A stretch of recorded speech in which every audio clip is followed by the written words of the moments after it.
ඒ වගේම අපේ ගොවි ජනතාව, වැඩ කරන ජනතාව මේ එක පුළුල් සංවාදයක අපි නිරත වී සිටිනවා.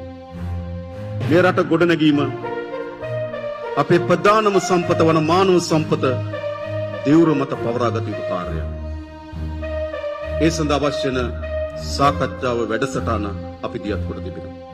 නිසා අපි විශ්වාස කරනවා අපේ පැරණි ඓතිහාසික උරුමය සාපේ අධ්‍යක්ෂින් මේ සියල්ල කැටි කොටගෙන මේ ශ්‍රී ලංකාව ගොඩනැංවිය හැකියි.